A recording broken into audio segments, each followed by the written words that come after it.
Bismillahirrahmanirrahim. Assalamualaikum warahmatullahi wabarakatuh. Alhamdulillah alladzi bi ni'matihi tatimmu shalihat. Segala puji bagi Allah Jalla Jalaluh yang karena nikmatnya kebaikan-kebaikan menjadi sempurna, yang karena rahmatnya niat-niat baik hamba dapat terlaksana. Berapa banyak keinginan baik kita yang tidak terlaksana, berapa banyak impian yang kita ukir dalam benak kita, tapi ternyata tidak bisa kita capai. Maka di sini seorang hamba hendaklah yakin bahwa semua kebaikan yang dia rasakan itu adalah murni dari Allah Jalla Jalaluh, sehingga tiada yang pantas untuk dipuja kecuali Dia, karena Dia yang memberikan segalanya kepada kita. Allahumma salli wa sallim wazid wa barik wa an'im ala nabiyyina wa sayyidina Muhammad wa ala alihi wa ashabihi ajma'in. Ya Allah, semoga salawatmu, salam, berkah dan nikmatmu senantiasa kau tambahkan untuk hamba kekasihmu, untuk baginda Nabi kita Muhammad sallallahu alaihi wasallam, dan untuk keluarga beliau, untuk istri-istri beliau, untuk putra-putri beliau, dan untuk seluruh sahabat Nabi, yang terutama untuk Abu Bakar As-Siddiq, untuk Umar bin Khattab, untuk Uthman bin Affan, dan untuk Ali bin Abi Talib radhiyallahu ta'ala anhum ajma'in. Amma ba'd. Ma'asyiral ikhwah rahimakumullah. Tatkala kita memiliki hutang dan kita tahu tidak bisa membayar, kemudian kita juga tahu bahwa pemilik uang itu kejam,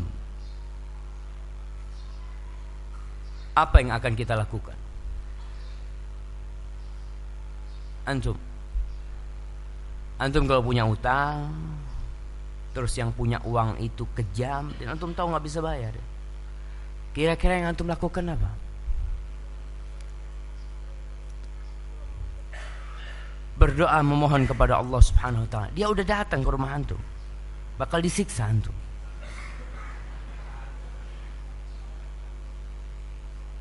Nggak akan lari antum, akan hadapi insyaallah. Masya Allah. Nggak ada, kita mau lari kemana? Apalagi kalau ternyata tuh orang sudah pasang bodyguard di mana-mana. Kita hanya bisa berserah diri. Para jamaah rahimakumullah, kita tahu bahwa kita tidak pernah atau tidak mungkin bisa melarikan diri dari Allah Subhanahu wa ta'ala. Allah Subhanahu wa ta'ala berfirman, fafirru ilallah. Kalian harus lari. Tapi larinya kemana? Ilallah. Larinya kepada Allah Jalla Jalaluh. Karena bagaimanapun dosa yang kita lakukan, Allah tuh Maha Pengampun.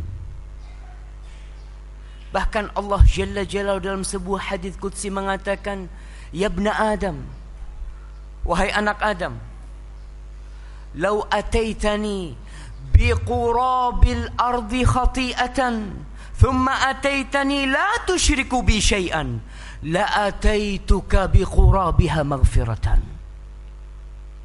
Wahai anak Adam, apabila engkau mendatangi aku dengan sepenuh bumi ini dosa yang kita bawa, namun engkau mendatangi aku tanpa pernah berbuat kesyirikan sedikit, niscaya aku akan datang kepadamu dengan sepenuh bumi ampunan untuk dia.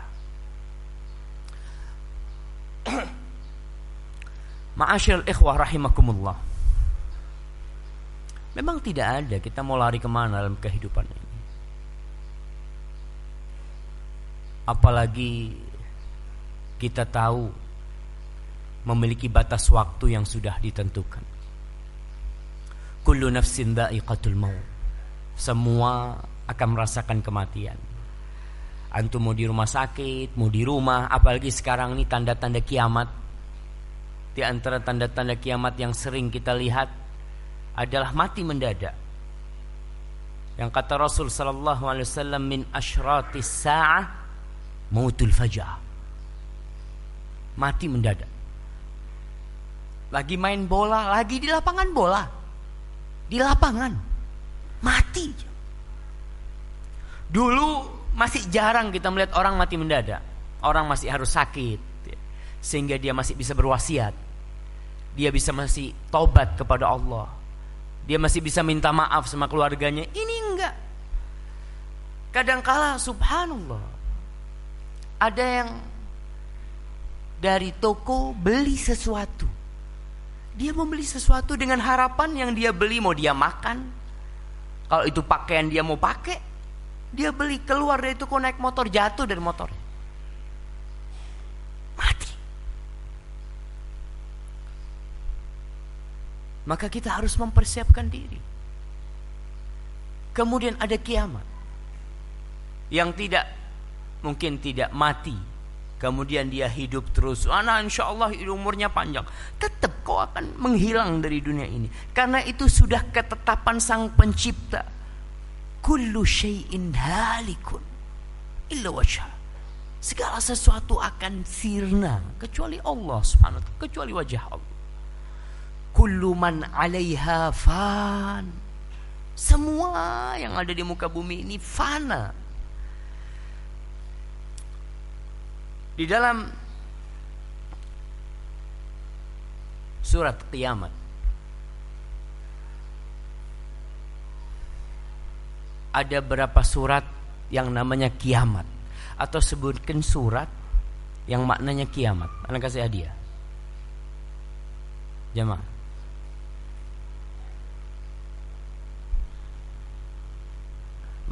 Surat kiamat. Antum mau jawab?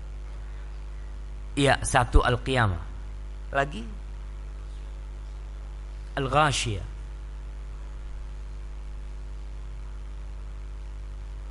Al-Qari'ah. Masya Allah. Fadhal. Ini yang rencananya buat nanti jamaah suruh beli gitu. Iya. Ya sekarang dikasih gratis ya, makanya antum nanti nggak perlu beli antum. Yang dapat ini sekarang. Nah, Allah mengingatkan kita dengan kiamat itu berulang kali dan adanya di surat-surat pendek yang sering kita baca. Al-Qari'atu mal-Qari'ah, idza zulzilatil ardu zilzalaha, hal ataka hadithul ghashiyah. Apalagi Al-Qiyamah, la uqsimu biyaumil qiyamah. Allah bersumpah, aku bersumpah demi hari kiamat. Kita ini sebagai hamba tidak boleh bersumpah kecuali dengan nama Sang Pencipta. Antum silahkan bersumpah dengan nama Allah, dengan Ar-Rahman, dengan Ar-Rahim, dengan apa aja. Yang penting itu nama Allah SWT. Tapi Allah boleh bersumpah dengan apa yang Dia kehendaki. Allah bersumpah, la uqsimu bihadzal balad. Allah bersumpah demi kota Mekah. Allah bersumpah demi waktu duha, wadduha. Allah bersumpah demi waktu asar, wal asr.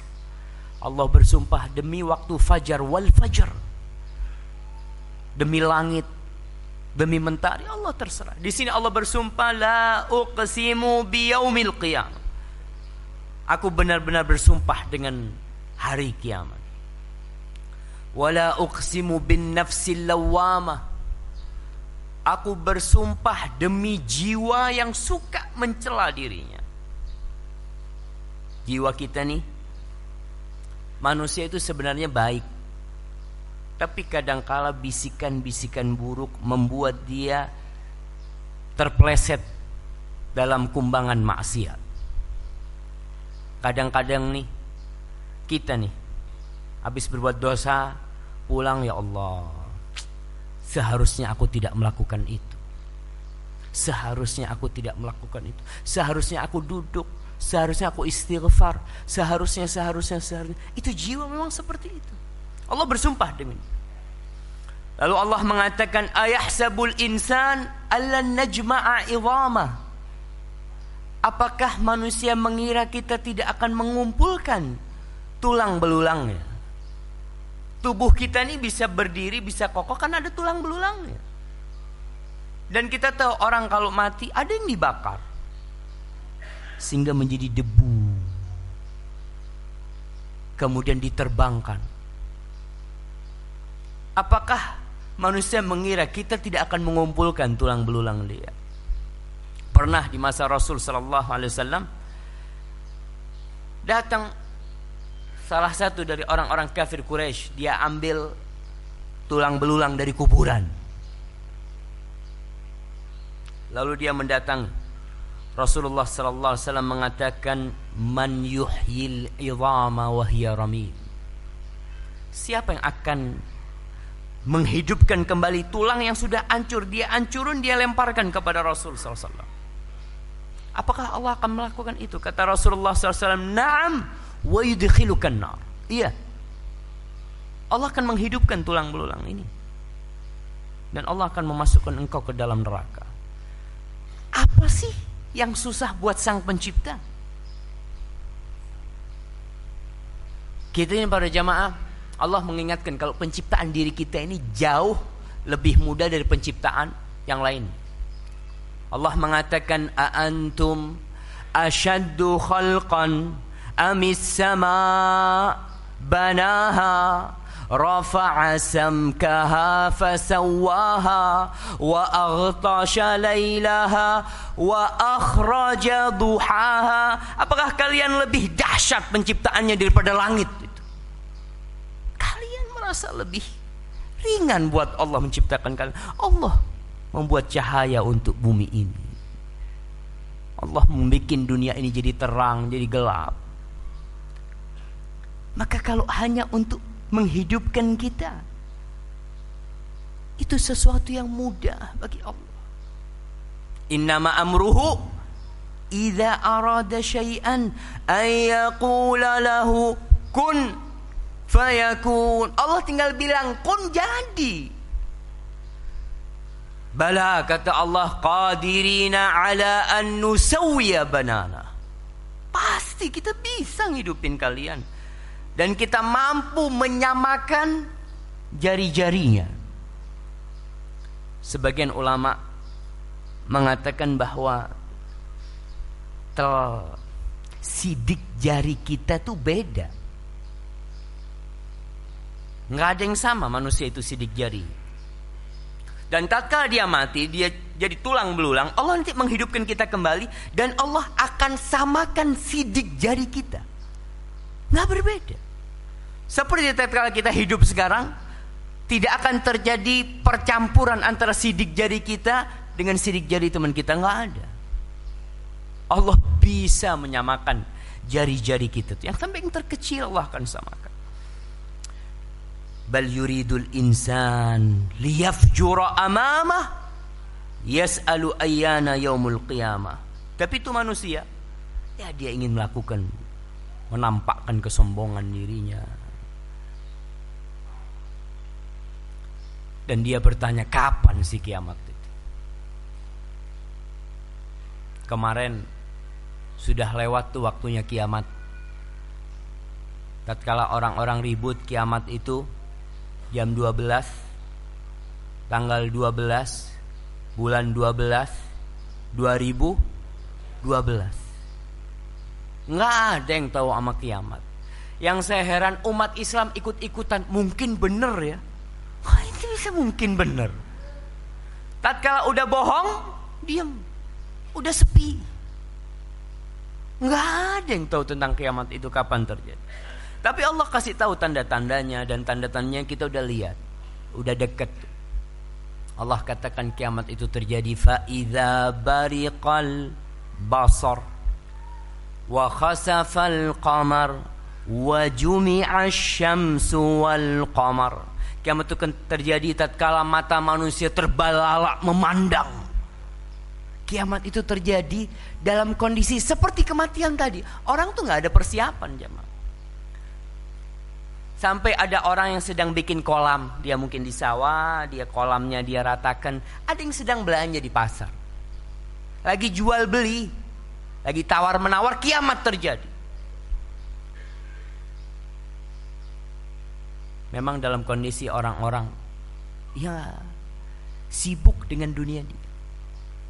Ketika nanti terjadi gerhana rembulan, dihilangkan cahayanya, lalu matahari dan rembulan digabungkan, pada hari itu yaqulul insanu yauma idzin ainal mafar. Pada hari itu manusia akan mengatakan, mau kemana kita lari? Mau lari kemana? Bumi buminya Allah, langit langitnya Allah, rezeki yang kita makan dari Allah, tubuh yang kita miliki ya juga dari Allah. Ila rabbika yauma idzinil mustaqar. Ya nggak ada, kau akan balik sama Allah. Kita ini diingetin bahwa kita akan balik sama Allah nih. Sehari itu berulang kali ya. Ketika antum bangun tidur, apa antum katakan? Alhamdulillahilladzi ahyana ba'dama amatana wa ilaihin nusyur. Kita bakal balik sama Allah Subhanahu wa taala. Tatkala ada orang meninggal dunia, apa yang kita katakan? Inna lillahi wa inna ilaihi raji'un. Kita bakal balik sama Allah. Enggak ada tempat untuk berlari. Bahkan Allah ceritakan di surat Abasa wa Tawalla, tatkala Allah mengatakan fa idza ja'atis sakha, tatkala datang tuh sakha, hari yang menakutkan pada waktu itu. Yauma yafirrul mar'u min akhi. Orang akan lari dari siapa? Dari saudaranya dia lari. Biasanya dia kalau ada masalah, dia akan cari saudaranya. Dia akan cari orang yang mungkin membantu dia. Tapi pada hari kiamat dari saudaranya dia lari. Wa ummihi wa abih, dari abah sama umminya dia akan lari meninggalkan mereka.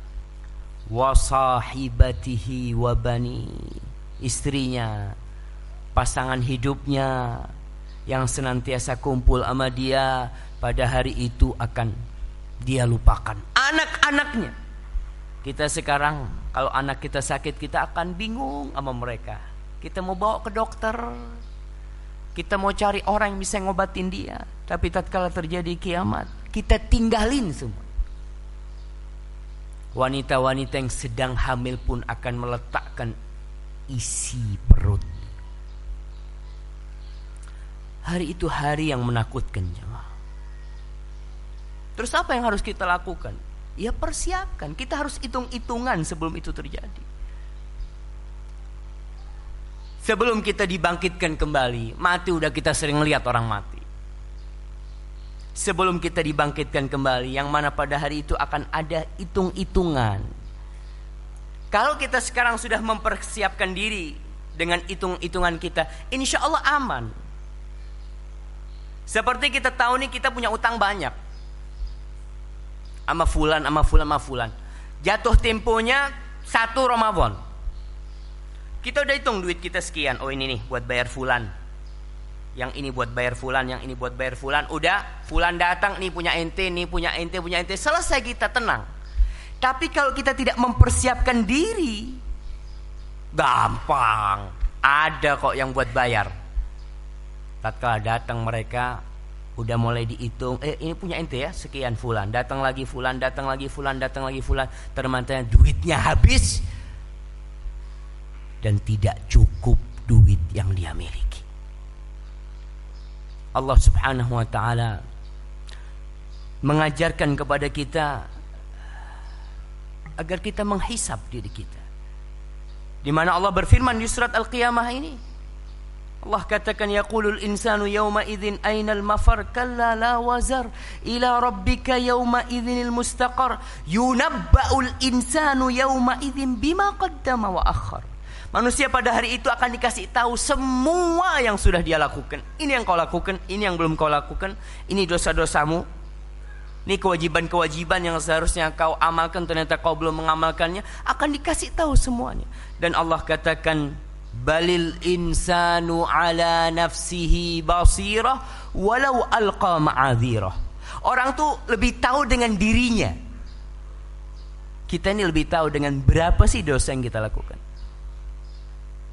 Ibadah apa saja yang sudah kita amalkan. Mungkin tetangga kita nggak tahu, istri kita nggak tahu, sampai teman sahib kita yang dekat, dia akan berpisah dengan kita. Tapi jiwa kita selalu bersama tubuh kita. Walau alqa ma'adhir, walaupun dia berusaha, aku tidak melakukan itu, subhanallah. Tatkala manusia berusaha menentang kalau dia tidak melakukan dosa-dosa itu, akan dikunci mulutnya, kulitnya akan berbicara. Allah akan mengatakan kepada kita, Iqra kitabak. Kau baca kitab, kau baca sendirilah kitabmu. Iqra kitabak. Kafa binafsikal yawma alaika hasiba. Cukuplah, kau sendiri yang hitung. Ini catatannya. Inti buka. Benar enggak tuh?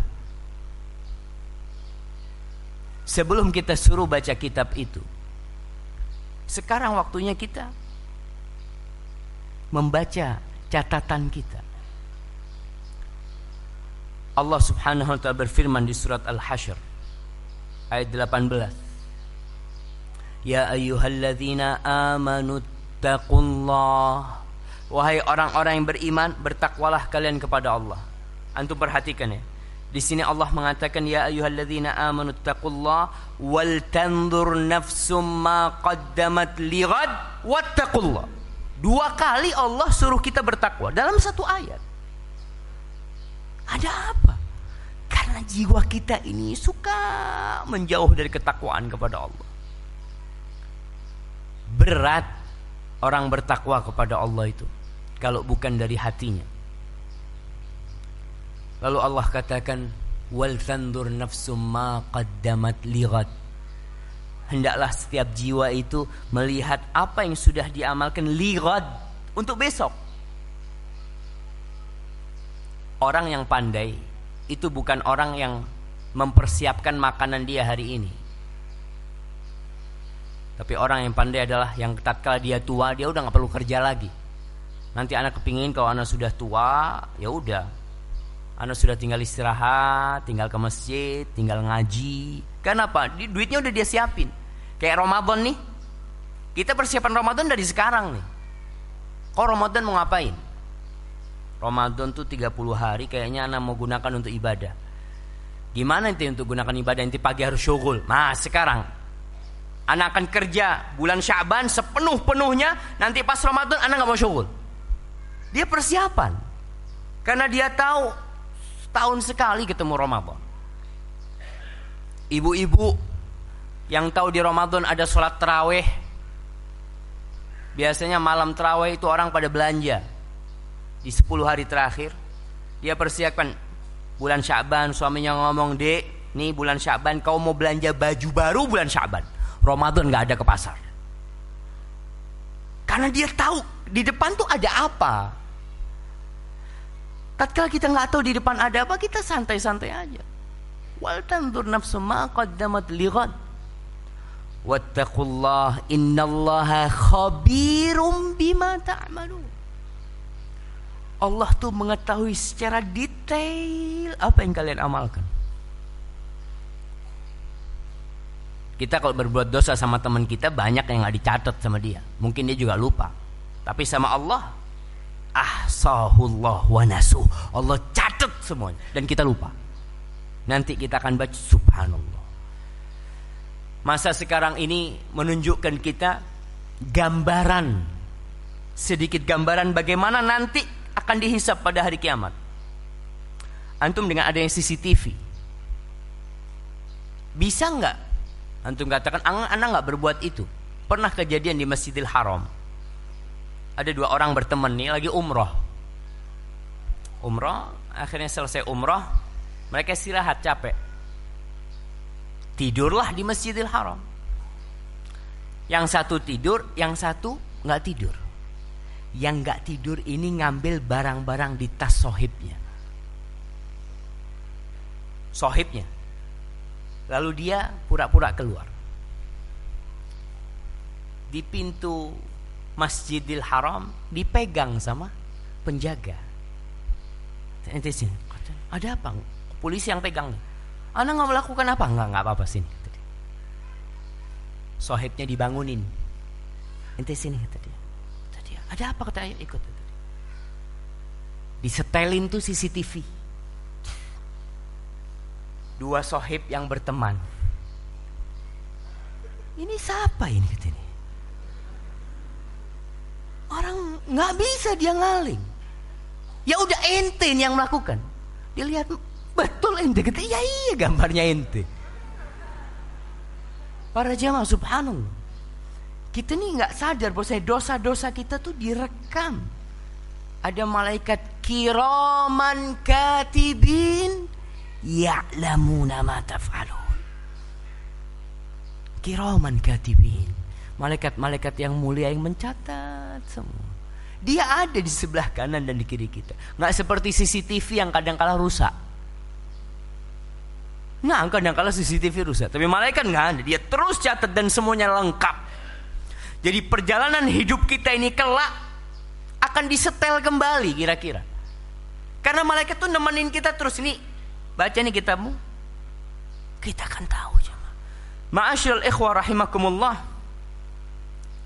Ibnu Katsir rahimahullah ketika menyebutkan ayat ini, wal tanzur nafsum ma qaddamat lighad, hendaklah setiap jiwa itu melihat apa yang dia persiapkan untuk hari esok. Kata Ibnu Katsir, hasibu anfusakum qabla an tuhasabu. Kalian hisab diri kalian nih sebelum kalian dihisab. Wanzuru madza dakhartum li anfusikum minal a'mali salihah liyaumi ma'adikum wa ardikum ala rabbikum. Dan persiapkan apa yang sudah kalian tabung nih dari amal soleh. Anak udah melakukan ini itu catat dari amal-amal soleh. Untuk apa nanti? Kalian bakal balik. Nanti pada hari kiamat tatkala orang-orang digiring ke api neraka itu, Allah katakan kepada mereka, unfudhu, kalian silahkan, kalian mau kemana lari silahkan. La tunfudhuna illa bisultan, nggak bisa kalian lari. Ya udah, ini waktunya diazab. Sebelum datang hari itu kita siapin nih. Ma'asyiral ikhwah rahimakumullah, kata Ibnu Katsir, wa ardikum ala rabbikum. Kita nih akan dipaparkan kepada Rabb kita. Para jamaah, kalau antum berbuat salah dan bos antum tahu. Antum tahu ketika antum melakukan kesalahan itu CCTV itu hidup. Dan antum dipanggil, fulan ente datang. Bagaimana perasaan kita? Dalam sebuah hadis yang diriwayatkan oleh Anas bin Malik radhiyallahu taala anhu, dan hadis ini diriwayatkan Imam Tirmidzi dan Ahmad. Menurut sebagian ulama sanad hadis ini dhaif. Tapi secara makna hadis ini sahih. Al-kayyis man dana nafsahu wa amila lima ba'dal maut. Orang yang cerdas adalah orang yang menghitung-hitung dirinya. Kapan ya? Ketika dia hidup. Kita akan bicara bagaimana sarana muhasabatun nafas. Apa sih yang kita harus miliki tatkala kita ingin menghisab diri kita? Karena kita tahu nanti gak bisa lari kita. Udah ada catatannya semua. Al-kayyis, orang yang cerdas adalah yang menghitung-hitung dirinya. Ana sudah umur berapa ya? Ana udah umur sekian. Hafalan Quran ana berapa? Coba dia tanyakan. Allah kasih waktu sama ana 24 jam. 24 jam itu berapa pahala yang sudah aku kumpulkan? wa amila lima ba'dal maut. Dia beramal bukan untuk kehidupan ini. Dia ketika bangun rumah, dia tahu dia butuh rumah. Orang hidup di dunia butuh ongkos. Tapi dia tahu, aku nanti kalau mati nggak ada yang bantuin aku. Nanti di kuburan tuh aku akan ditinggal sama anak-anakku. Biniku nggak akan mau tidur sama aku di kuburan, nggak ada. Semua bakal ninggalin aku. Makanya aku akan beramal buat aku. Nanti kalau aku mati. Wal ajiz man atba'a nafsahu hawaha wa tamanna 'ala Allahil amaniya. Orang yang bodoh, orang yang lemah adalah orang yang mengikuti nafsunya. Kepingin ini, oke. Kepingin itu, pokoknya diikutin bisikan nafsu. Dia mengikuti bisikan nafsunya, dia muslim. Maka dari itu dia itu senantiasa berangan-angan. Gak apa-apa, Allah itu Ghafurur Rahim. Kan hadisnya jelas. Kalau kita, yang penting kau kan tidak berbuat syirik. Udah, kau berbuat dosa gak apa-apa. Yang penting jangan berbuat syirik. Ini bisikan nafsu. Senantiasa dia berangan-angan kepada Allah Subhanahu wa taala. Padahal dia tahu kemaksiatan itu jalan menuju kepada kesyirikan. Iblis itu menggoda kita. Yang pertama dia lakukan adalah bagaimana orang itu berbuat syirik. Tapi kalau nggak bisa dia turun. Nggak apa-apa. Iblis akan ridho. Kau berbuat dosa kecil nggak apa-apa. Yang penting terus-terusan. Kemudian dibisikin, gampang lah. Nanti kalau mau tobat, kalau sudah umur 70 tahun tuh Ami Fulan masih umur 70 tahun masih berbuat dosa, masih hidup. Kok sekarang masih muda boleh gitu. Dan itu terjadi. Kita lihat anak-anak muda, insya Allah ada di hati kecil mereka keinginan tobat, ada. Mereka mengatakan, ente kok nggak soli? Nantilah anak soli. Anak tahu nih, anak dosa nih. Dia tahu. Nanti anak akan sholih. Ente masa melakukan dosa ini? Udah, ente jangan terlalu memberatkan diri. Allah tuh Ghafurur Rahim. Ya, kadang-kadang seperti itu yang kita lakukan. Ma'asyiral ikhwah rahimakumullah, Umar bin Khattab radhiyallahu taala anhu, diriwayatkan oleh Imam Ahmad dalam kitabnya Az-Zuhud. Umar mengatakan, hasibu anfusakum. Kalian hisab diri kalian. Qabla an tuhasabu. Sebelum kalian dihisab. Jadi kita nih duduk menghisab diri kita karena kita yakin kita bakal dihisab. Gak bisa, kau lari gak mungkin. Hisab itu ada. Sebelum kalian dihisab, kalian hisab diri kalian. Wazinu anfusakum qabla an tuzanu. Kalian timbang-timbang nih diri kalian sebelum kalian ditimbang. Nanti pada hari kiamat di padang mahsyar tuh, faman ya'mal mithqala dzarratin khair. Mithqala dzarrah, seberat darah itu semut kecil ya. Mungkin sekarang orang menerjemahkan atom ya, barang yang kecil itu bakal ditimbangin jemaah. Allah akan timbang nanti. Maka kalian timbang sekarang sebelum nanti kalian ditimbang. Yang akan ditimbang itu diri kita, tubuh kita akan ditimbang. Antum ingat hadis Rasul SAW, hadis Ibnu Mas'ud. Tatkala Ibnu Mas'ud naik pohon arak kemudian tersingkap betisnya karena tiupan angin.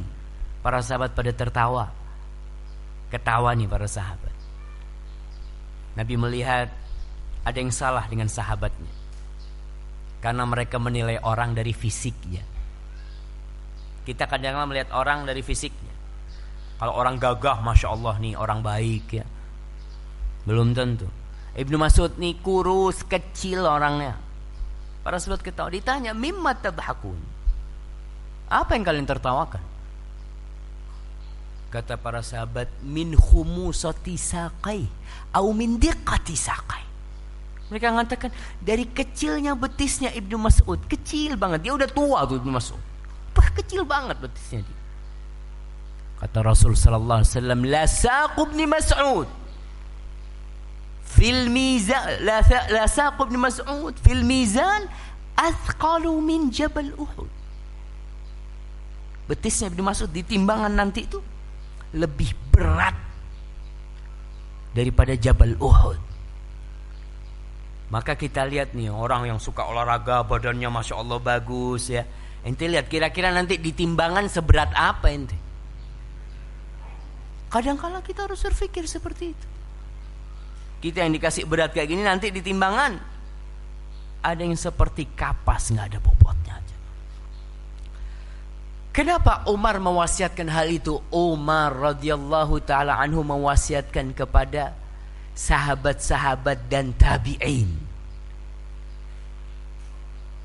Apalagi kita yang udah jauh dari masa mereka.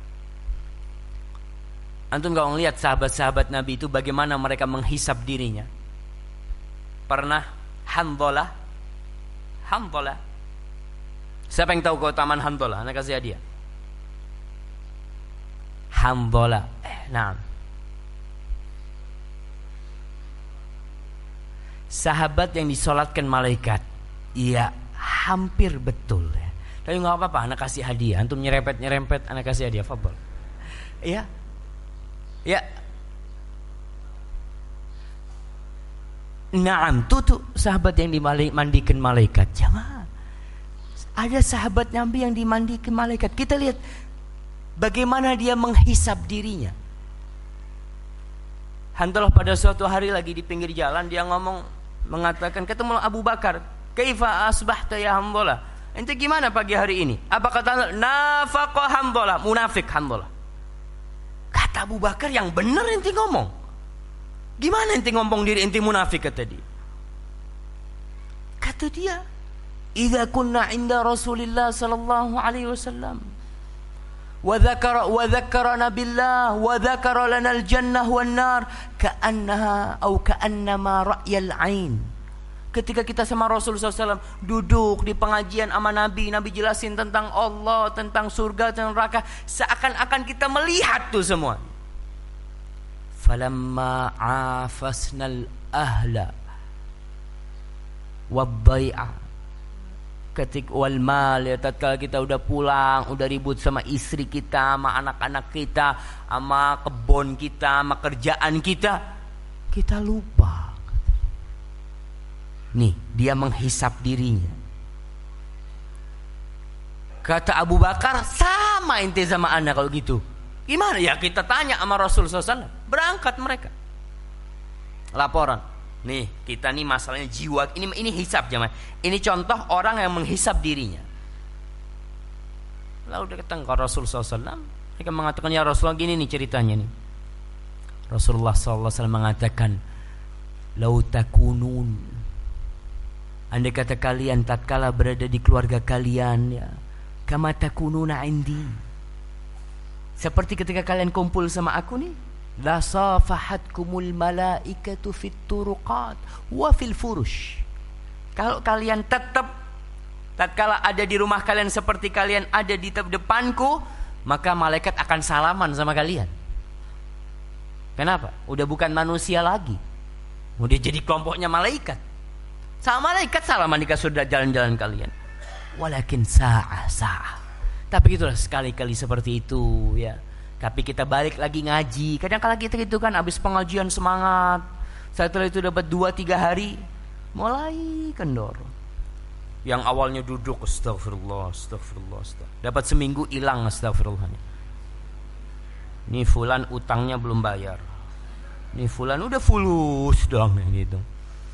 Umar bin Khattab mengatakan kepada para sahabat Nabi yang hidup dan kepada para tabi'in, kenapa kalian harus menghisap diri kalian? Kata Umar bin Khattab, fa innahu ahwanu alaikum fil hisabi ghadan, karena itu akan lebih ringan buat kalian besok ketika kalian dihisap. Kalian udah punya catatan, itu akan lebih ringan buat kalian.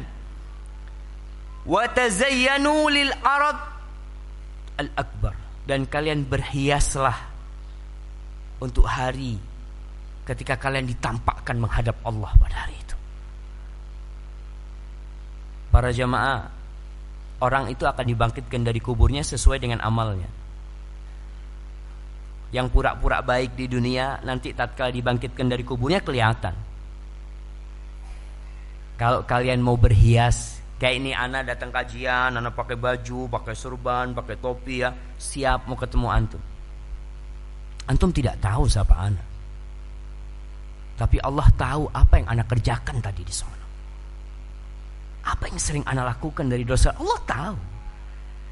Maka kata Umar bin Khattab, kau kalau mau berhias, nanti buat ketemu sama Allah tuh berhias kau. Bagaimana kau menghadap Allah, orang-orang pada ngelihat ente dalam kondisi engkau itu baik, bukan banyak dosa-dosanya. Lalu Umar membacakan firman Allah di surat Al-Haqqah, yauma idzin tu'raduna la takhfa minkum khafiyah. Pada hari itu kalian akan ditampakkan dan tidak ada sesuatu pun yang tersembunyi. Nggak ada. Orang yang sudah menghisap akan ringan bagi dia. Setelah ayat 18 ini Allah mengatakan, fa amma man utiya kitabahu biyaminihi fayaqul ha umqra'u kitabi. Adapun orang yang mendapatkan kitabnya dengan tangan kanannya, dia akan berteriak, dia mengatakan ha umqra'u kitabiyah, kau baca nih kitabku, kau baca nih. Kenapa? Inni dhanantu anni mulaqin hisabiyah. Aku yakin kalau aku akan dihisab, aku yakin. Aku udah persiapkan untuk hisab ini. Orang yang sudah mempersiapkan diri, dia akan ringan buat dia. Dia akan tahu kitabnya nih dapat dengan tangan kanannya. Fahuwa fi 'aisyatir radiyah. Dia akan berada dalam kehidupan yang diridhai. Adapun yang mendapatkan kitabnya dengan tangan kirinya, wa amma man utiya kitabahu bishimalihi fayaqulu ya laitani lam uta kitabiyah wa lam adri ma hisabiyah. Ketika dia dapat dengan tangan kirinya, dia mengatakan, andai kata aku nggak dapat nih, nggak dapat kitab ini, karena dia tahu, andai kata aku nggak perlu tahu hisabku gimana, karena dia udah tahu hisabku ini nggak bener. Ya laitaha kanatil qadiyah. Mulai dia menghisab dirinya pada hari itu, udah selesai. Kau mau hisab dulu di dunia agar kau bisa berbuat baik. Tapi tatkala dia sudah pegang kitabnya dengan tangan kirinya, dia mulai mengatakan, ya laitaha kanatil qadiyah. Andai kata kematian itu menyelesaikan segalanya, aku nggak dibangkitkan lagi. Ma aghna anni maliya halaka anni sultaniya. Harta aku nggak berguna buat aku, kata. Kedudukanku, jabatanku, aku pernah jadi bupati, jadi gubernur, jadi presiden, apa nggak ada. Kita yang punya harta bertumpuk-tumpuk, mati meninggalkan harta 10 miliar umpamanya. Selalu kalau kau harta itu tidak kau bawa, nggak kau sedekahkan, ya nggak ada gunanya. Ma'asyiral ikhwah rahimakumullah, bagaimana cara menghisab diri? Para ulama jelasin tuh. Al-Imam Ibnul Qayyim dalam kitabnya Madarijus Salikin, beliau menyebutkan bahwa menghisab diri itu ada 3 rukunnya. Perhatikan rukunnya nih supaya kita benar cara menghisab. Di sebuah perusahaan itu bendahara atau ya yang bagian hitung-hitungan fulus itu dikasih tahu caranya ini, duit masuk, duit keluar ya. Kemudian ada keuntungan, ada apa, suruh ngitung dia. Nanti dia pun akan diaudit lagi, benar enggak ente cara ngitung-hitungannya, ntar ada yang terlepas. Maka Imam Ibnul Qayyim menjelaskan ada 3 rukun. Yang pertama, kata dia, antuqais baina ni'matihi wa jinayatika. Engkau kalau mau menghisab diri yang pertama tuh, engkau menimbang-nimbang antara nikmat yang Allah berikan dan kelakuanmu. Supaya kita sadar, nikmat Allah banyak, kelakuanku ternyata gak benar. Allah kasih sehat, ternyata kesehatanku aku gunakan untuk kemaksiatan. Kita hitung, subhanallah, ana dulu gak punya apa-apa, sekarang ana punya mobil. Tapi kenapa ana jarang ke masjid? Ini membandingkan nikmat yang Allah berikan. Ana dulu sakit, kemudian Allah kasih ana sembuh, tapi ternyata kaki ana masih lebih sering ke tempat maksiat. Karena dengan seperti itu kita akan sadar, ya Allah, yang ada itu cuma maaf Allah buat kita aja. Nggak sebanding nikmat yang Allah berikan dengan amalan kita. Oleh karena itu Rasulullah sallallahu alaihi wasallam mengatakan, la yadkhulu ahadukumul jannah bi'amalih. Nggak ada yang masuk surga sebagai pengganti amalnya, nggak ada. Sebagai pengganti amalnya. Kalau umur kita 100 tahun kita terus ibadah, nggak pernah berbuat dosa, apa pantas kita dapat surga? Sebagai pengganti amal kita nggak pantas. Kau itu beramal, kau bisa ruku, kau bisa sujud, kau bisa berzikir dengan nikmat dari siapa? Dari Allah. Maka Rasul sallallahu alaihi wasallam mengatakan nggak ada yang masuk surga sebagai pengganti amalnya, nggak ada. Amal itu sebab, iya sebab, tapi bukan pengganti. Para sahabat bertanya, hatta anta ya Rasulullah, sampai engkau wahai Rasulullah sallallahu, nggak akan masuk surga sebagai pengganti amal? Hatta ana, sampai aku nggak akan masuk surga dengan amalku, illa ayyataghammadani Allahu bi rahmati, kecuali kalau Allah meliputi aku dengan rahmatnya, baru aku bisa masuk surga. Contoh nih, contoh ringan ya, supaya kita tahu menghisap nikmat Allah dengan kelakuan kita. Walaupun kita udah baik, tapi dibandingkan nikmat Allah nggak sebanding. Kalau ada orang kerja di sebuah perusahaan, ya dia sebagai cleaning service lah, kerjanya bersih-bersih, tiap hari dikasih gaji 100.000, sebulan 3 juta. Setelah 2 tahun kerja, sama bosnya dikasih villa. Apakah villa itu pengganti kerja dia jadi cleaning service 2 tahun? Sebagai pengganti? Enggak lah, kerjaanmu apa sih kau pantas dapat villa? Enggak pantas. Kenapa dapat villa? Karena kesian bosnya. Kita pun nunggu kasihan Allah kepada kita, baru kita bisa masuk surga. Kalau amal kita enggak. Ma'asyiral ikhwah rahimakumullah. Yang kedua, rukun yang kedua, thumma tuqayis bainal hasanat wasayyi'at. Kemudian engkau menimbang-nimbang antara pahala, antara amal kebajikanmu dan dosa-dosamu. Kalau tadi antara nikmat Allah dan kelakuan kita, yang kedua antara kita sendiri nih. Kita beramal, kita timbang, satu hari ini dosa ana berapa? Pahala ana berapa? Dan untuk menimbang-nimbang antara amal kebajikan dan amal keburukan ini membutuhkan 3 sarana.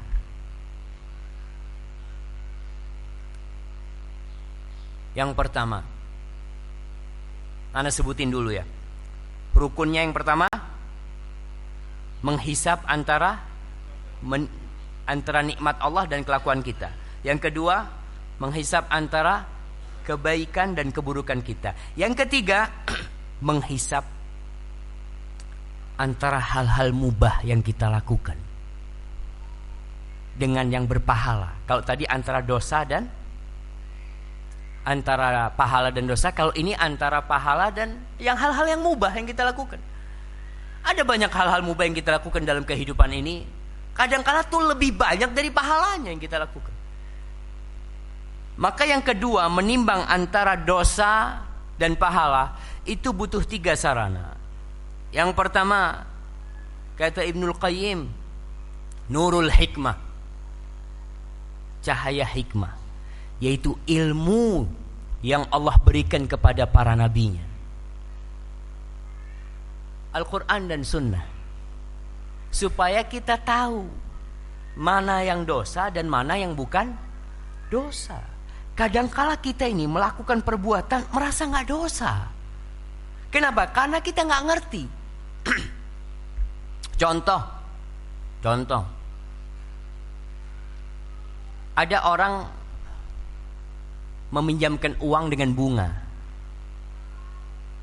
Kerjaannya itu. Antum melihat di pasar-pasar hampir tiap hari itu ada orang melakukan itu. Ini orang merasa gak berbuat dosa. Mungkin yang meminjamkan uang, dia yang dapat bunga kan, dapat ribanya. Tapi yang pinjam merasa gak dosa. Kenapa? Kan dia yang dosa, Ustaz. Dia yang makan riba. Karena keterbatasan ilmu dia, maka dia merasa yang dosa fulan, ana nggak dosa. Padahal la'ana Rasulullah sallallahu alaihi wasallam akil riba wa mukilahu. Rasul sallallahu alaihi wasallam itu melaknat orang yang meminjamkan uang dengan riba, dan yang pinjam juga dilaknat. Taunya dari mana kita? Dari perasaan? Ya dari Al-Quran dan Sunnah. Kalau kita nggak belajar, kita susah akan menghisap diri kita. Contoh nih, cipika. Apa? Cipika-cipiki. Ya udahlah. Yang mana tuh? Kenapa banyak orang melakukan itu dan tidak merasa dosa? Dia mengatakan, Ustaz aja sih perasaannya yang buruk. Ana ini hati ana bersih, Ustaz. Ini istrinya sohib ana, udah kayak saudara, Ustaz. Dia merasa gak berdosa, jemaah. Karena kalau ikut perasaan gak merasa berdosa. Kemudian lelaki-lelaki yang masuk ke tempat iparnya. Ada yang serumah sama iparnya, tiap hari makan berdua sama istrinya, kakaknya. Berduaan apa. Dia gak merasa berdosa. Soalnya kalau lewat perasaan gak dosa memang kan. Kata dia, ya Ustaz, ini kan iparnya, Ustaz. Hitungannya itu sudah saudara. Kemudian orang-orang yang bersalaman dengan sepupunya, ya, dia merasa enggak, Ustaz, ini sepupu anak. Itu bukan mahram ente. Ente bisa kawin sama dia. Atau sama istrinya amminya, istrinya pamannya. Banyak orang, ya dia sama istri pamannya itu seperti keponakan sudah. Padahal dia bukan keponakan. Kalau ammi ente meninggal, ente boleh kawin sama istrinya paman ente. Di sini kita butuh apa? Syariat. Bukan pakai perasaan. Kalau kita sudah pakai perasaan, maka akan banyak dosa-dosa yang kita lakukan dan kita tidak merasa berdosa. Maka dari itu dituntut orang yang mau muhasabah belajar agama, ngaji. Dan ingat, thalabul ilmi fariidatun ala kulli muslim. Menuntut ilmu itu kewajiban buat setiap muslim. Wajib hukumnya nuntut ilmu. Apa? Ilmu apa? Matematika, IPS, bahasa Inggris, bahasa daerah, ilmu agama. Ilmu tentang Allah Jalla Jalaluhu. Ilmu tentang kita ini apa yang seharusnya kita lakukan. Itu wajib. Tidak semuanya harus jadi ustadz. Enggak. Antum bisa bayangkan kalau semuanya jadi ustadz, anak ceramah di sini ada yang dengerin enggak? Nah, semuanya pada jadi ustadz. Enggak semuanya harus jadi ustadz. Memang udah dibagi-bagi tuh. Ada yang harus jadi pedagang. Ada yang jadi dokter. Ada yang jadi insinyur. Ada yang jadi apa aja pekerjaan dunia, jadi tentara, jadi polisi, bagi-bagi. Tapi semuanya punya kewajiban sama, nuntut ilmu wajib. Yang polisi wajib nuntut ilmu, wajib hukumnya, ingat wajib. Orang kalau nggak nuntut ilmu, gimana dia tahu wajib kalau dia nggak pernah nuntut ilmu juga? Maka para jemaah, dengan ilmu ini nih kita tahu bainal haq wal batil. Masalah warisan. Banyak perempuan-perempuan yang kadang-kala menuntut warisan dibagikan sama. Kata dia, enggak sama. Subhanallah, ini hukumnya Allah. Warisan itu harta nemu. Enggak ada usaha dari anak. Kalau ada usaha anak, dikasihkan tuh usaha anak. Ini punya ente ikut kerja, ente punya bagian dikasih. Tapi kalau warisan tuh, itu milik Allah dan Allah yang bagi. Ada orang yang menentang masih seperti itu. Maka rukunnya untuk membedakan antara yang benar dan yang salah adalah Al-Quran dan Sunnah Rasul SAW. Kemudian rukun yang kedua atau sarana yang kedua adalah suudzon dengan jiwa kita. Kita ini harus suudzon sama jiwa. Jangan oh insya Allah anak ini udah baik kayaknya nih. Ada orang yang kayak gitu jemaah. Ada seorang haji yang sudah haji 27 kali. Naam. Ini cerita paman anak, dia cerita ke rumahnya fulan itu. Dia mengatakan, kata dia, anak ini sudah siap mati saya. Dia mengatakan gitu. Kenapa? Anak haji sudah 27 kali, kata dia. Masjid yang anak bangun udah banyak. Ini kan dia mau menghisap. Yang dia hisap itu kebaikannya, lupa sama dosanya. Karena dia husnudzon sama dirinya, kayaknya gak pernah berbuat dosa. Anak alhamdulillah, anak sudah bangun pesantren kayak gitu. Subhanallah. Kenapa orang selesai haji dari Arafah, Allah mengatakan, فَإِذَا قَضَيْتُمْ مَنَاسِكَكُمْ فَإِذَا أَفَدْتُمْ مِنْ عَرَفَاتٍ فَاذْكُرُوا اللَّهَ عِنْدَ الْمَشْعَرِ الْحَرَامِ وَاذْكُرُوهُ كَمَا هَدَاكُمْ وَإِنْ كُنْتُمْ مِنْ قَبْلِهِ لَمِنَ الضَّالِينَ ثُمَّ أَفِيضُوا مِنْ حَيْثُ أَفَاضَ النَّاسُ وَاسْتَغْفِرُوا اللَّهَ إِنَّ اللَّهَ غَفُورٌ رَحِيمٌ. Orang habis haji, habis di Arafah, kita tahu haji itu puncaknya Arafah. Selesai itu Allah ampuni dosa orang-orang pada hari Arafah itu. Tapi kenapa selesai dari Arafah orang ke Muzdalifah disuruh istighfar sama Allah? Makanya ada seorang jemaah haji yang dia tanya sama ana langsung ketika itu. Dia bingung, Ustaz, ana ini bingung Ustaz, kata dia. Dia habis haji ke Madinah. Kan katanya orang yang habis haji itu seperti bayi yang baru lahir. Terus kenapa disuruh istighfar Ustaz? Ana bingung mau istighfar dosa ana yang mana, ya kata dia. Jemaah, ini karena keawaman dia jemaah. Ini wajar, dia tuh awam, dia nggak ngerti.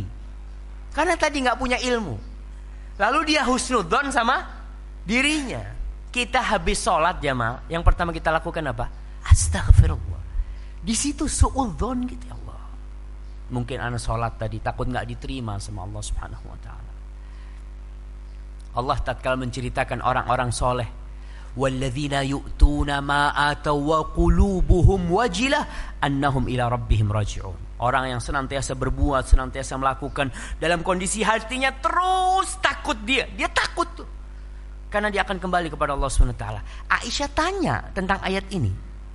Ini ayat ini ya Rasulullah sallallahu alaihi wasallam, apakah tentang orang yang berzina, yang mencuri, yang minum khamr, kemudian dia takut dengan dosa-dosanya? Kata Rasulullah, la yabnat as-siddiq. Bukan, wahai putrinya as-siddiq. Tapi ini yang dimaksud adalah ar-rajulu yusalli wa yasum wa yatasaddaq wa yakhafu an la yuqbala min. Ini orang yang sholat, yang sedekah, yang puasa, dan dia takut gak diterima. Karena dia takut jangan-jangan anak riak ketika sholat. Jangan-jangan anak tadi sholat mikirin yang lainnya. Jangan-jangan anak melakukan ini karena ingin pujian, supaya disebut gini. Itu suudzon dengan diri kita. Jadi kita ini harus berada di antara dua hal. Husnudzon kepada Allah dan suudzon kepada diri kita sendiri. Jangan sampai kita husnudzon sama diri kita suudzon sama Allah. Contohnya, ini orang yang berdoa dan gak dikabulkan doanya. Dia mengatakan,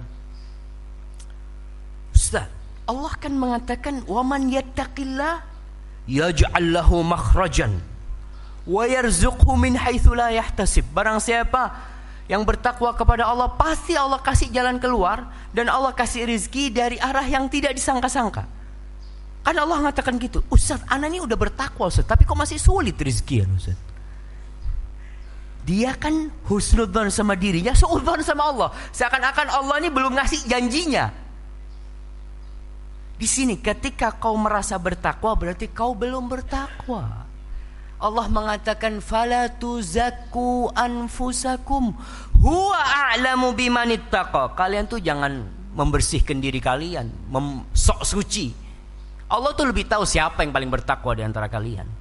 Jadi kalau kita udah berdoa, udah bertakwa, kadang-kala kita nih hijrah dari meninggalkan kemaksiatan, kemudian Kita tinggalkan riba semua, ternyata usaha kita gagal, hancur usaha kita. Lalu kita bertanya, gimana sih? Katanya yang bertakwa itu dimudahkan. Tapi anak udah bertakwa, kayaknya masih enakan dulu ketika anak belum bertakwa. Mulai dia. Maka ingat, suudzon kepada diri dan husnudzon kepada Allah. Allah tuh gak pernah ingkar janji, cuma kita nih. Yang ketiga, sarana yang ketiga yang disebut oleh Ibnul Qayyim adalah tamyiz ni'mah minal fitnah. Membedakan antara nikmat yang Allah berikan dan fitnah. Karena kadangkala kita ini tidak bisa membedakan antara nikmat dan fitnah.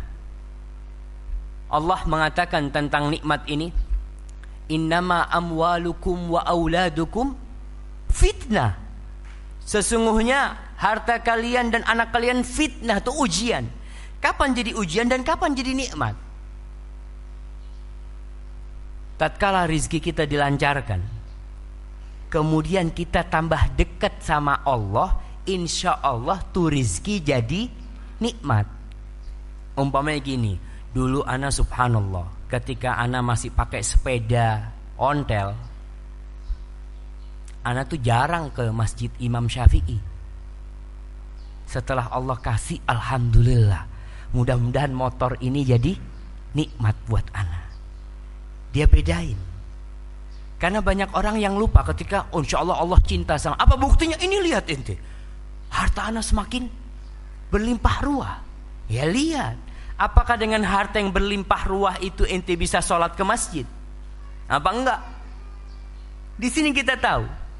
Orang biasanya jamaah, ya kalau masih miskin tuh doanya banyak. Doanya kenceng dia habis pokoknya bainal adzan dan qomat dia doa, sepertiga malam akhir doa ya. Dia kepingin minta sama Allah. Dia pengen minta mobil lah anggap. Ketika dikasih mobil, lihat, mobil ini nikmat apa fitnah?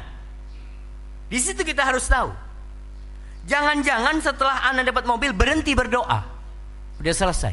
Karena ya udah selesai Ustaz hajatnya kan Ustaz. Subhanallah. Padahal Allah itu nyuruh kita terus berdoa.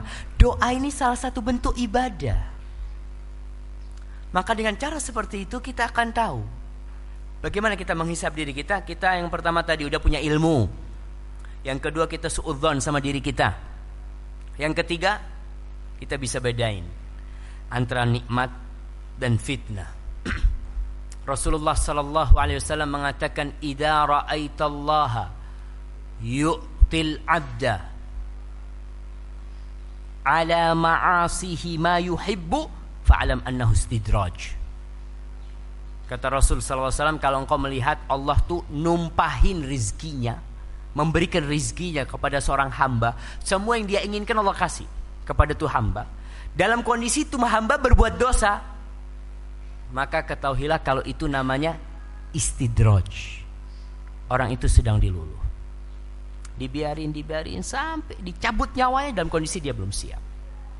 Falamma nasu ma dzukiru bihi fatahna alaihim abwaba kulli syai hatta idza farihu bima utu akhadnahum baghtah fa idahum mublisun. Ketika orang-orang itu dikasih peringatan ya, terus kasih peringatan tapi ternyata dia melupakan peringatan itu. Ternyata apa yang Allah berikan kepada dia? Allah bukakan segala pintu rezeki buat dia. Ini orang awalnya susah, Allah kasih peringatan supaya dia balik sama Allah, tetap aja nggak balik-balik sama Allah. Lalu Allah bukakan pintu rezeki. Kalau susah aja nggak ingat sama Allah, apalagi kalau seneng, tambah parah. Maka Allah bukakan pintu rezeki sampai ketika dia udah senang-senang, Allah cabut nyawanya. Tuh mati mendadak. Allah cabut nyawanya dalam kondisi dia belum bersedekah, dia belum berwasiat. Ma'asyiral ikhwah rahimakumullah. Kemudian Ibnul Qayyim menceritakan muhasabah itu ada dua modelnya. Ada muhasabah yang sebelum beramal, ada muhasabah setelah beramal. Kita ini sebelum beramal pikir dulu nih, kira-kira anak nih amal ini lillah apa enggak? Udah azan. Ajib, katanya panitia jam 5.40. Masya Allah, kayaknya jam situ nggak cocok. Ana dari tadi afwan jamaah, ana tadi ngeliatin jam situ ya. Hadza wallahu a'lam bishawab. Itu banyak pertanyaan yang belum bisa dijawab. Tapi insyaallah mudah-mudahan. Afwan, tanda masuk waktu sholat itu bunyi itu. Jamaah, hati-hati jamaah. Ini sampai sekarang, ya Allah, yang mau sholat, yang mau adzan. Nanti kita bahas setelah maghrib, kita lanjutkan sedikit insyaallah. Hadza wa sallallahu ala nabiyyina Muhammad wa ala alihi washabihi wasallam. Assalamualaikum warahmatullahi wabarakatuh. Alhamdulillah alladzi jama'ana 'alal huda wat tuqa. Segala puji bagi Allah Jalla Jalaluhu yang mengumpulkan kita di atas ketakwaan dan hidayahnya. Semoga perkumpulan kita di tempat ini bersambung sampai ke surga Allah Subhanahu wa taala. Allahumma salli wa sallim ala nabiyyina Muhammadin wa ala alihi wa sahbihi wasallam. Amma ba'd. Baik, tadi kita bicara bahwasanya muhasabah itu ada yang sebelum berbuat, ada yang sesudah berbuat. Sebelum kita beramal, kita tanya nih, kira-kira anak amalkan ini lillahi ta'ala, ada manfaatnya apa enggak ada manfaatnya, sehingga kita tidak melakukan sesuatu kecuali kita udah timbang-timbang. Seperti pedagang. Pedagang tuh sebelum masuk ke sebuah perniagaan, dia akan berpikir, ini kira-kira menguntungkan tidak? Kalau dia lihat kayaknya persentasi keuntungannya rendah, enggak lah, anak mau cari yang lain. Begitu pula dalam amal kita. Kita kalau mau berbuat sesuatu, kita mikir, anak dapat faedah enggak dari amal ini? Jangan-jangan niat anak enggak bener. Jangan-jangan pekerjaan ini berbahaya untuk agama kita, buat diri kita. Maka tatkala itu kita sudah meninggalkan sebelum beramal. Itu lebih mudah, seperti orang yang ngomong. Maka yang dikatakan lisannya orang yang akil, lisanul akili khalfa qalbihi wa lisanul jahili amama qalbihi. Lisannya orang yang akil itu dibaliknya kalbunya. Jadi mikir dulu, kalau udah manfaat insya Allah, baru dia ngomong. Tapi kalau orang yang nggak pinter, dia itu ngomong, setelah ngomong kayaknya nggak bener tadi anak ngomong. Ini kenapa nggak mikir dulu? Kalau udah kelepasan itu udah susah. Seperti contohnya kalimat tolak. Orang yang baru nikah, bukan yang baru nikah, yang nikah lah. Kalau bisa lafaz tolak itu dihapuskan dari kamus kehidupan dia, di-delete. Sehingga lafaz itu nggak akan muncul ketika dia marah, ketika apa nggak akan muncul. Kapan didatangkan kalimat itu? Ya ketika dia mikir, kayaknya anak memang harus cerai.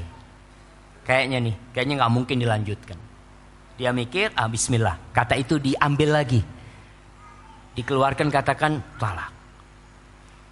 Begitu pula para jamaah dalam semua tindakan kita.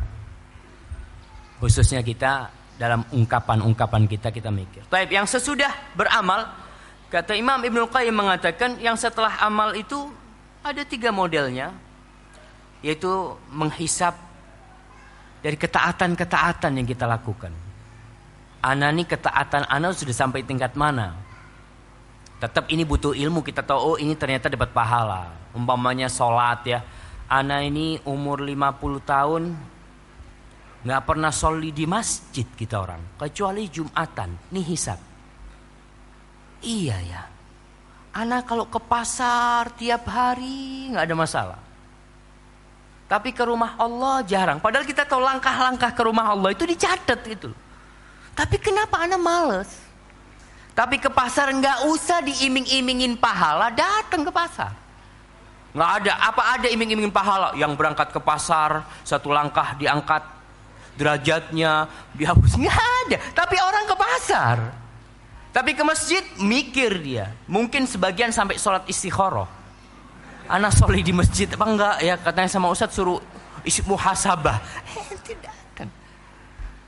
Baik, kemudian yang kedua setelah amal itu muhasabah tentang dosa, yang besar yang kecil. kita habis berbuat dosa, tadi kita sebutkan an-nafsil lawamah. Allah mengatakan la uqsimu biyaumil qiyamah wa la uqsimu bin nafsil lawamah. Nih, kita hisab dosa yang kita lakukan. Kembali lagi, yang ini butuh ilmu. Yang setelah amal ini kayak model ada orang kerjanya tiap hari ngerumpi tiap hari. Tiap hari dia tuh nonton acara apa?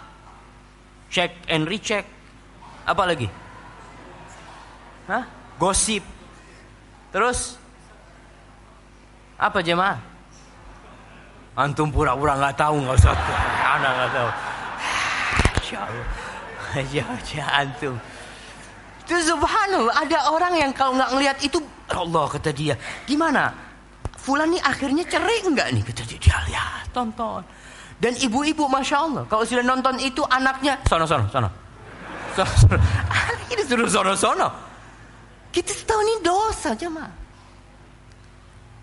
Ustaz, benar dosa? Iya, dosa kalau mereka itu tidak suka aibnya diumbar. Tapi kalau ada orang yang suka aibnya diumbar, ya nggak dosa. Memang dia yang suka aibnya diumbar. Kan Rasul sallallahu alaihi wasallam mengatakan tentang ghibah, dzikruka akhaka bima yakrah. Engkau menyebutkan tentang sesuatu di diri saudaramu yang dia nggak suka. Tapi ada orang-orang yang memang cari sensasi, dia memang ingin dilihat orang. Yang kayak gini nggak dosa, karena memang dia suka dengan hal itu. Maka kita bedakan hal itu. Maka dosa yang besar, yang kecil kita lakukan. Kita apa? Kita hisab diri kita ya. Tentang berbakti kepada orang tua, tentang silaturahim ya. Kalau hubungan suami istri ini dilihat nih, kadangkala kita menyakiti hati istri kita nggak tahu. Kadangkala seorang istri itu, hati-hati ibu-ibu, kalau dipanggil sama suaminya sehari itu mikir tuh. Dipanggil sama suaminya, ada ibu-ibu kalau dipanggil sama suaminya mengatakan bentar, sebentar. Kenapa harus sebentar? Padahal perintah Rasul sallallahu alaihi wasallam ketika mengatakan tentang hak seorang suami, engkau harus taat sama perintahnya. Innama huwa jannatuki aw naruki. Suamimu itu surga atau nerakamu. Maka ini demi kelangsungan rumah tangga. Kalau dipanggil sama suaminya lagi goreng ikan, matikan kompornya. Kalau dulu susah, karena pakai tumang. Jadi gimana mau dimatikan Ustaz dipanggil suami? Susah dulu. Tapi kalau sekarang dipanggil suami, bismillah. Datang. Dan ingat suami, ibu-ibu itu bayi besar. Sama kayak bayi dia. Anak sama antum. Kita tuh kalau lagi ya minta sesuatu, kadang-kala kita tanya, mana kos kaki ya? Tanya. Si istri sibuk sama anak-anaknya, kita jadi iri. Kok itu ngurusin anak-anak, aku gak diurusin gitu dia. Ya memang harus sadar dengan hal-hal yang seperti ini itu. Kembali, jangan sampai dosa-dosa itu bertumpuk. Allah subhanahu wa ta'ala ketika menyebutkan penghuni surga, walladzina idza fa'alu fahishatan aw zalamu anfusahum dzakarullaha fastaghfaru lidzunubihim wa may yaghfiru dzunuba illallah walam yusirru ala ma fa'alu wa hum ya'lamun. Dia ingat sama dosanya, dia istighfar, dia tahu enggak ada yang bisa ngampuni dosanya kecuali Allah, dan dia tidak terus-terusan melakukan dosa itu dalam kondisi dia sadar, dia tahu hal itu. Itu hisab. Pentingnya kita menghisab setelah amal yang akan berakhir dengan istighfar. Ya Allah, astagfirullah. Iya ya, anak dosa. Akhirnya kita kalau dosa sama orang, kita akan berangkat sama fulan. Fulan walafu fulan. Anak tadi kayaknya ngomongnya kasar sama ente. Anak minta maaf. Kapan itu terjadi? Kalau ada hisab. Kalau kita muhasabah. Kalau nggak ada, kita merasa benar aja. Kemudian yang ketiga, ayuhasiba nafsahu ala amrin mubahin au mu'tad. Dia menghisab dirinya tentang mubah-mubah yang biasa dia lakukan. Ya kita banyak melakukan ngobrol umpamanya nih. Ngobrol dari habis asar sampai maghrib. Coba tanya, tadi anak ngobrol kira-kira dapat pahala apa enggak? Ngobrol tuh mubah. Kemudian kita lihat niat kita dengan yang mubah-mubah supaya dapat pahala. Orang tidur itu sesuatu yang mubah, tapi bisa dapat pahala kalau niatnya. Ente kenapa tidur? Anak kepingin nanti malam nonton bola. Dia tidur niatnya nonton bola, dapat pahala nggak? Nggak dapat. Tapi kalau dia tidur siang, kenapa tidur siang? Anak kepingin sholat malam nanti. Anak udah lama nggak sholat malam. Orang yang makan, Sufyan Ats-Tsauri atau Sufyan bin Uyainah, pernah dia makan suatu hari sampai kekenyangan. Yang lihat, ya Allah, nggak biasa ya, mungkin karena enak makanan itu, mubah makan itu jamaah. Kau makan silahkan. Ketika dia tahu dia kekenyangan, lalu dia sadar, keledai itu kalau dikenyangin biasanya mau dikasih kerjaan yang berat. Malam ini aku mau sholat malam nggak tidur. Dia menghisap dirinya itu makanan mubah, tapi gimana yang mubah dapat pahala. Dia niatkan untuk kebaikan. Ma'asyal ikhwah rahimakumullah. Adapun waktu muhasabah, bebas kapan kita bermuhasabah. Bulan Sya'ban, ini bulan diangkatnya amal. Waktu bagus untuk kita muhasabah. Pagi hari sebelum kita kerja, sore hari kita selesai kerja, kita bermuhasabah supaya kita tahu. Jangan sampai udah banyak dosanya, udah susah kita mau ninggalin tuh dosa. Kita hisab, aduh kayaknya udah susah karena udah jadi kebiasaan. Model riba. Kita ada yang terjebak di riba, tapi udah lama, udah 10 tahun baru sadar nih. Gimana Ustadznya? Bisa nggak kira-kira anak ninggalin? Karena dia baru bermuhasabah sekarang, ternyata benar ya riba ini menekan orang atau apa macam-macam. Maka para ulama menjelaskan fi awwalin nahar, di pagi hari. Kau lihat aku akan kerja apa nih? Jadi kalau di pagi hari itu kita berpikir planning nih. Hari ini apa yang aku akan kerjakan? Aku nanti kepingin sholat duha jam 10 ya. Nanti anak mau izin, anak mau sholat duha. Kemudian nanti qobliyah, anak kepingin qobliyah itu nggak ditinggalin. Ba'diyah juga anak ingin. Kemudian nanti anak mau tidur siang. Nanti habis asar anak kepingin baca zikir pagi sore. Terus anak kepingin baca Quran. Anak hari ini masa nggak baca Quran? Itu planning ke depan. Lalu malam harinya kita mulai berpikir, tadi apa yang anak kerjakan sebelum tidur? Biasanya antum sebelum tidur ngitung duit. Tadi fulan setor berapa fulan itu ya? Dia buka, oh setor sekian. Terus fulan belum setor. Catat, berapa jumlah fulus anak? Jangan duit doang yang dihitung. Kenapa? Ketika kau tidur, doamu itu bismikallahumma amutu wahya. Kau bakal mati nih. Kau belum tentu nanti bangun paginya, belum tentu. Maka yang harus kita hisap ya untuk hari esok, bukan untuk masalah dunia kita. Ma'asyil ikhwah rahimakumullah. Umar bin Khattab radhiyallahu ta'ala anhu, kita lihat Umar yang menyuruh orang menghisap, ternyata dia juga menghisap dirinya. Pernah suatu hari ada seseorang hendak mengadukan sesuatu kepada Umar bin Khattab. Dan Umar ketika itu sedang sibuk. Lalu Umar mengatakan, "Atatrukuna al-khalifah hina yakunu farighan hatta idza syughila bi amril muslimin ataitumuh." Kata Umar, ente ini ketika khalifah lagi enggak ada kerjaan, ente enggak datang. Pas lagi ada kerjaan ngurusin umat, kalian datang, kata dia. Akhirnya sama Umar tuh orang dipukul pakai pecut.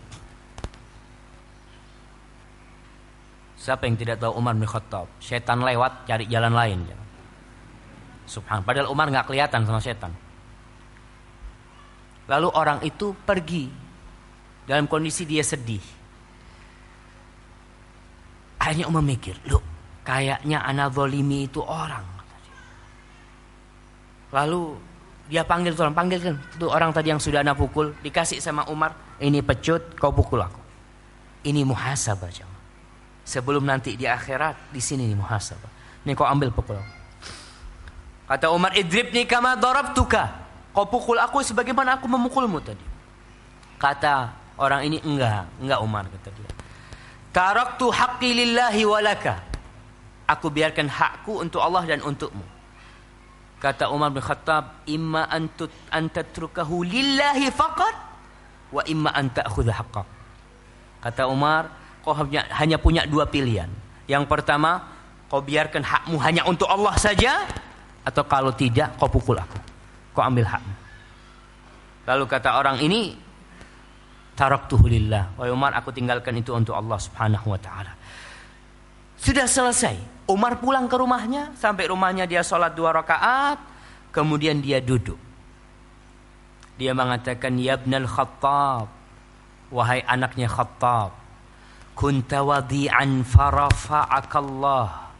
Wahai ibnul Khattab, kau itu dulu rendahan, orang yang rendah, kemudian Allah yang mengangkatmu. Wadhallan fahadakallah, engkau dulu itu tersesat, kemudian Allah memberikan hidayah kepadamu. Wadha'ifan fa'azzakallah, engkau dulu itu lemah, kemudian Allah memuliakan engkau. Antum ingat surat Wad-Duha? Apa yang Allah katakan kepada nabinya? Itu salah satu bentuk muhasabah. Alam yajidka yatiman fa'awa wa wajadaka dhallan fahada wa wajadaka ailan fa'aghna. Ini hisab supaya kita tahu kau itu siapa sih dirimu. Maka Umar bin Khattab menghisab dirinya seperti itu. Wa ja'alaka khalifatan, kemudian Allah menjadikan engkau sebagai khalifah. Ini rentetan hisab supaya orang tahu kau sekarang ada di posisimu itu melalui proses yang panjang. Kemudian Allah jadikan engkau khalifah. Fa'ata rajulun yasta'inu bika ala daf'i dhulm fadhalamtahu. Datang orang kepadamu, dia mengadukan ada yang mendolimi dia, ternyata engkau dolimi dia. Dia ini mengadu tentang orang yang mendolimi, ternyata sama engkau malah kau dolimi dia. Ma taqulu li rabbika ghadan idza ataitahu. Apa yang akan kau katakan kepada Rabbmu besok kalau engkau berjumpa dengan Allah? Kalau engkau mendatangi Allah, apa yang akan kau katakan? Wa dhalla yuhasibu nafsahu hatta ashfaqan nas alaih. Terus dia sampai orang-orang kesian sama Umar bin Khattab radhiyallahu taala anhu. Ini disebutkan dalam kitab Manaqib Amirul Mukminin Umar bin Khattab karya Ibnul Jauzi. Para jamaah, ketika Umar bin Khattab dia ditusuk di bawah pusarnya lagi sholat, dia tidak berhenti menghisap dirinya. Ketika dia sadar, diletakkan kepalanya di pangkuannya anaknya Abdullah bin Umar. Lalu apa kata Umar bin Khattab? Ya bunayya, da' khaddi 'alal ard. Wahai ananda, letakkan pipiku ini di tanah. Kata anaknya, ya abata, nggak ada bedanya tanah dengan pahaku. Apa kata Umar? La ummalak, nggak punya ibu kau. Da' khaddi 'alal ard, letakkan pipiku di tanah. La'allallah ayyarhabani, mudah-mudahan Allah merahmati aku. Jamaah, begitu Umar bin Khattab menghisap dirinya, sampai dia pernah menghisap dirinya, dia takut kalau nanti ada baglah campuran keledai sama kuda atau himar atau keledai yang tersungkur masuk di lubang di jalannya. Lalu aku takut ditanya sama Allah, lima lam tusawwilahu tariq, kenapa jalannya kok kau luruskan jalannya dia itu, kenapa kau tidak ratakan jalannya? Bagaimana Umar menghisap dirinya. Dan para pemimpin harus lebih dahsyat menghisap dirinya. Orang-orang yang menjadi atasannya, dia lihat karena banyak yang di bawah dia. Ma'asyiral ikhwah rahimakumullah, Ibnu Samma pernah suatu hari dia lagi duduk, dia menghisap dirinya. Dia melihat umurku berapa nih. Dia hitung ternyata umurnya 60 tahun. Dia hitung hari-harinya. Ternyata jumlah harinya itu 21,500, 21.500 jumlah harinya. Lalu dia berteriak, ya wailata, wahai celakanya diriku ini. Alqal malik, aku bertemu dengan Allah, Malik Yaumiddin, Allah itu. Biwahidin wa ishrina alf dzam, dengan 21.000 dosa. Kalau tiap hari berbuat dosa satu. Lihat bagaimana mereka menghisap. Dia mungkin ingat Nabi Adam alaihissalam keluar dari surga melakukan berapa dosa dia? 1 dosa. Apa mungkin kita balik masuk surga dengan puluhan dosa yang kita bawa? Tinggal 1, rahmat Allah dan maghfirahnya. Kata Ibnu Samma, gimana aku berjumpa dengan Allah bawa 21.000 dosa? Bagaimana? Fa kaifa wa fi kulli yaumin 10,000 dzam. Bagaimana kalau setiap hari 10.000 dosa yang dilakukan? Lalu dikatakan dia tersungkur dalam kondisi mati pada waktu itu, jamaah. Ma'asyal ikhwah rahimakumullah. Semoga kita bisa menyempatkan diri kita nih, sebelum masuk Ramadan ya, kita menghisap diri kita di bulan diangkatnya amal perbuatan kita. Antum ketika tidur itu baca doa. Dalam hadis Bara' bin Azib, Rasulullah sallallahu alaihi wasallam mengatakan, "Idza ataita madja'aka." Ini hadis diriwayatkan Imam Bukhari dan Muslim. Kalau engkau datangin tempat tidurmu itu, fatawadda wudu'aka lis-shalah. Hendaklah engkau wudu seperti hendak salat. Thumma taji' ala syiqqikal ayman. Kemudian engkau berbaringlah di samping kananmu, rebahan di samping kananmu. Thumma qul, lalu katakan, Allahumma aslamtu nafsi ilaik wa wajjahtu wajhi ilaik wa alja'tu dhahri ilaik. Ya Allah, aku serahkan dirimu kepadamu, aku hadapkan wajahmu kepadamu, dan aku sandarkan punggungku kepadamu. Wa fawwatu amri ilaik, semua urusanku aku serahkan kepadamu. Raghbatan wa rahbatan ilaik, dalam kondisi aku berharap dan cemas kepadamu ya Allah. La malja wala manja minka illa ilaik. Ya Allah, tidak ada tempat untuk lari, untuk menyelamatkan diri, dan tidak ada tempat untuk berlindung darimu kecuali kepadamu. Mau lari kemana? Ya kepada Allah subhanahu wa ta'ala. Amantu bi kitabika alladhi anzalta wa bi nabiyyika alladhi arsalta. Aku beriman dengan kitab yang engkau turunkan dan nabi yang engkau utus. Fa in mitta min lailatika. Kalau engkau mati malam hari itu, ini Bara' bin Azib. Kalau engkau mati pada hari itu, wahai Bara', fa anta 'alal fitrah. Engkau berada di atas fitrah. Wa in asbahta khairan. Kalau engkau masih hidup, engkau hidup dalam kondisi penuh kebaikan. Waj'alhunna akhira ma tatakallam bihi. Jadikan itu akhir yang kau katakan sebelum tidurmu. Maka jamaah, kita lihat semua urusan kita serahkan kepada Allah. Ya, dosa-dosa kita tahu nggak akan bisa kita melarikan diri kecuali kembali kepada Allah Subhanahu wa taala. Hadza wallahu a'lam bishawab. Itu yang kita bisa kaji pada kesempatan kali ini. Apabila itu benar, itu dari Allah Subhanahu wa taala. Kalau ada yang salah dan kurang berkenan, itu dari diri ana sendiri.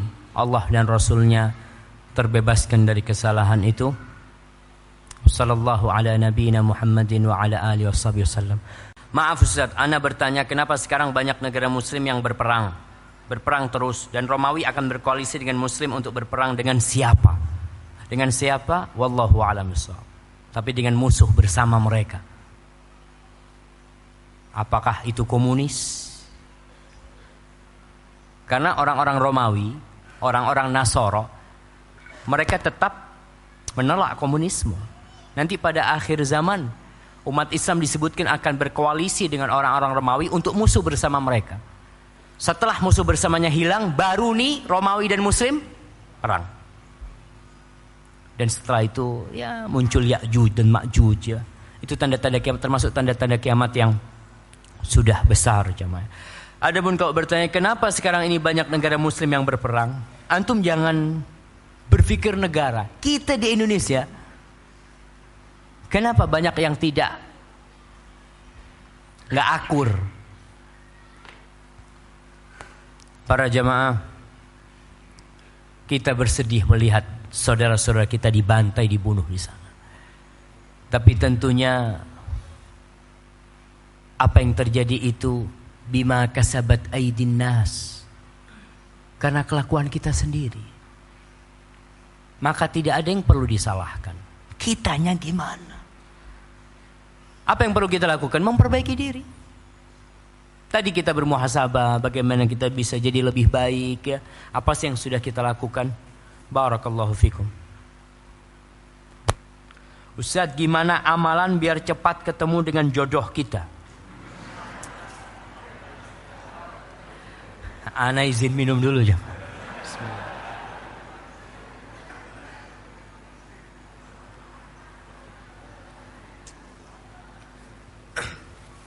Iya. Amalan minta jodoh tuh antum banyak-banyakin doanya. Khususkan waktu-waktu yang mustajab, sepertiga malam akhir. Karena sepertiga malam akhir itu Allah turun ke langit dunia, kata Rasulullah SAW. Kemudian dia berkata, hal min sa'ilin fa'u'tiyah. Apakah ada yang mau minta? Aku akan kasih. Ya kau minta. Kemudian usaha. Apa usaha orang kepingin ketemu jodoh? Cari jodohnya. Ini wallahu alam, yang bertanya ini perempuan atau lelaki, wallahu alam bisawab. Tapi memang kalau perempuan itu kan dia menanti jemaah. Dulu menanti. Sekarang nyari juga sekarang. Na'udzubillah, kita lihat pergaulan bebas ini, perempuan-perempuan pada cari, bahkan dia menawarkan dirinya. Maka untuk yang wanita, walinya bertanggung jawab. Orang tuanya, ketika dia lihat anaknya sudah sampai ke umur yang seharusnya menikah, dia carikan pasangan hidup dia. Dia carikan orang-orang yang soleh, dia tawarkan, gak apa-apa. Mamanya datang ke rumah sohibnya, ente punya anak punya anak rejal, mungkin mau zuat sama anak punya anak. Maka gak masalah yang seperti itu. Jangan malu orang tua, jangan malu. Kemudian terus doa. Kita jangan pesimis. Ada orang yang dia berpikir, Ustaz, umur anak ini, ada perempuan umurnya sudah 55 tahun belum nikah, akhirnya nikah juga jemaah. Nikah dia dan hamil. Antum bisa bayangin, apa ada yang sulit buat Allah Jalla Jalaluhu? Gak ada. Kita pokoknya udah doa dan usaha yang sesuai ya. Antum banyak baca la haula wala quwata illa billah ya. Banyak baca subhanallah wa bihamdi subhanallahil azim ya. Apalah bacaan-bacaan yang kita bisa baca. Kemudian istighfar. Istighfar itu amalan yang penting. Karena Allah mengatakan di surat Nuh, faqultu astaghfiru rabbakum innahu kana ghaffara yursilis samaa 'alaikum midrara wa yumdidkum bi amwalin wa banin. Nih, kalau kalian beristighfar, Allah akan kasih kalian harta dan anak-anak. Jadi kalau kita banyak istighfar, kita belum punya jodoh, gimana kita mau dikasih anak sama Allah? Ya dikasih jodoh dulu tentunya. Maka antum banyak-banyak istighfar.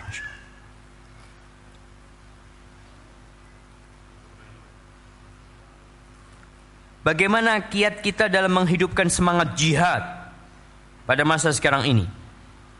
Yang mana kita tidak selalu atau tidak berada dalam kondisi perang dengan kaum kafir. Para jamaah, jihad yang pertama buat kita adalah jihad memerangi diri kita. Gimana kita akan memerangi musuh kalau kita belum bisa memerangi diri kita? Bohong kita. Kayak tadi umpamanya kita masih sholat masih bolong-bolong ya. Anak kepingin jihad. Kenapa? Capek anak sholat ini, asal jihad mati kan masuk surga kata dia. Dia ada orang yang kepingin putus asa, dia hidup itu anak udah susah Ustaz kata dia, ahsan jihad masuk surga kata dia. Nggak seperti itu. Kita itu ada yang harus kita kerjakan. Maka kalau untuk mengobarkan semangat jihad, yang pertama kita nuntut ilmu supaya jihadnya nggak salah kaprah, supaya jangan sampai antum nanti tahu-tahu pasang bom di sini. Ente kemana? Jihad fi sabilillah. Masuk ke kafe, dia bom dengan harapan masuk surga. Enak sekali masuk surga. Dengan kayak gitu masuk surga. Atau dengan tembak-tembak orang, hati-hati. Masuk surga itu berat jemaah. Memang tingkat yang tertinggi dari amalan itu adalah wadhirwatu sanamihil jihad. Puncak dari amalan seorang muslim itu jihad fisabilillah. Tapi ada waktunya, ada syaratnya, ada caranya. Itu yang perlu kita pelajari. Dan biasanya yang ikut jihad-jihad seperti ini kadangkala sama sekali nggak punya ilmu. Ana masih ingat tatkala ana SD, bukan SD, di pondok dulu, lulus SD ke pondok, itu ada tukang rekrutmen. Dia itu mendekati beberapa siswa dan salah satu yang dia deketin ana. Dia nawarkan ke ana, ente berangkat ke Afghanistan, ke Pakistan untuk jihad macam-macam. Dia anak masih kecil waktu itu. Anak ngomong, aduh, kata dia nggak mau anak.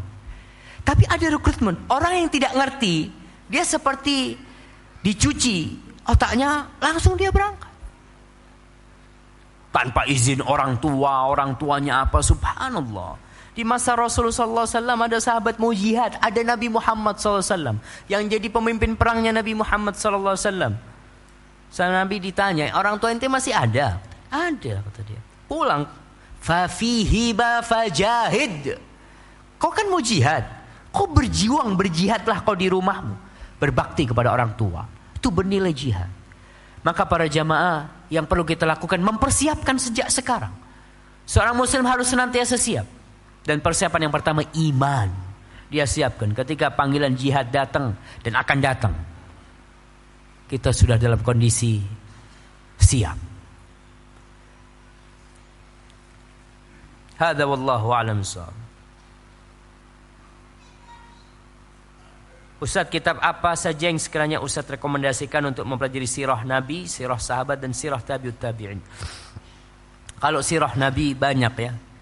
Kitab-kitab tentang sirah Nabi, tapi yang gabung jadi satu tuh sirah Nabi, sirah sahabat dan sirah para tabi'in sallallahu ala nabiyina wasallam. Itu seperti kitab Al-Bidayah wan Nihayah karya Ibnu Katsir, atau kitabnya Adz-Dzahabi Siyar A'lam An-Nubala. Tapi kalau yang terpisah-pisah ya ada kitab umpamanya Sirah Nabawiyah punyanya Mahdi Rizqullah, itu bagus. Ada mungkin Ar-Rahiqul Makhtum yang juga bagus untuk Sirah Nabawiyah. Adapun tentang sahabat ada kitabnya Ibnu Hajar Al-Isabah fi Tamyizis Sahabah. Ada kitabnya Ibnu Abdul Bar Al-Isti'ab Fima Lil Ashab, atau seperti itu kitabnya. Adapun kalau kitab tabi'in, apa ya kitab yang khusus tentang tabi'in? Wallahu a'lam.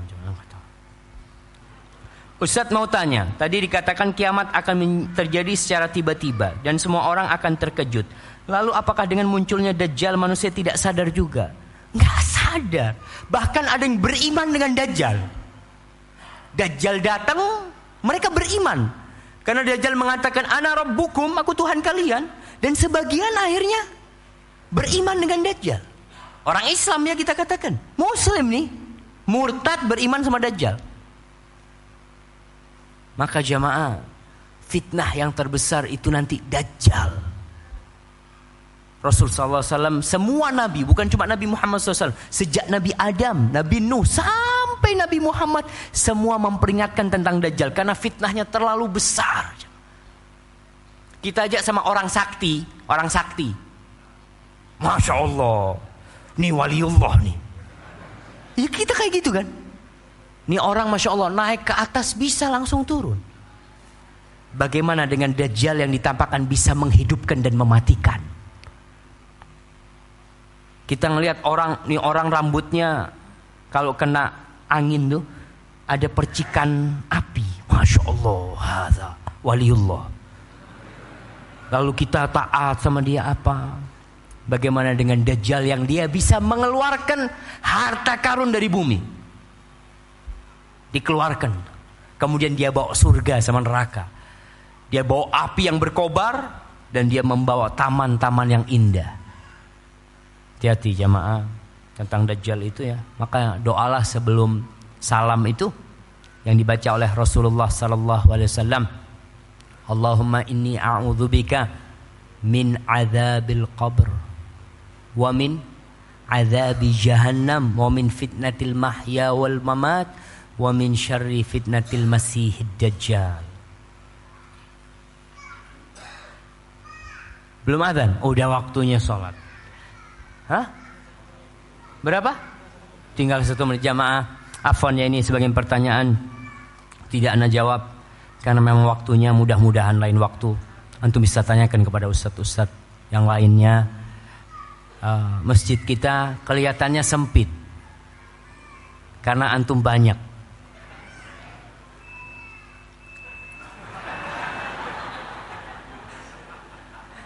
Lihat tuh tandanya ya.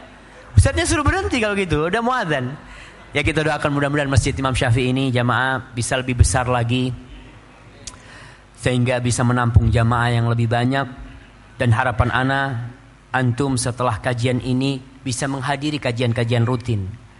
Karena kajian seperti ini hanya kajian ya motivasi lah. Kita semangat. Tapi yang akan menjadi penjaga untuk keimanan kita itu yang rutin. Kita datang kajian, kita datang ke rumah Allah, sehingga kita semakin ngerti dengan agama Allah ini. Subhanakallahumma bihamdika asyhadu an la ilaha illa anta astaghfiruka wa atubu ilaik. Wassallallahu ala nabiyyina Muhammadin wa ala alihi wa sahbihi wasallam. Wassalamualaikum warahmatullahi wabarakatuh.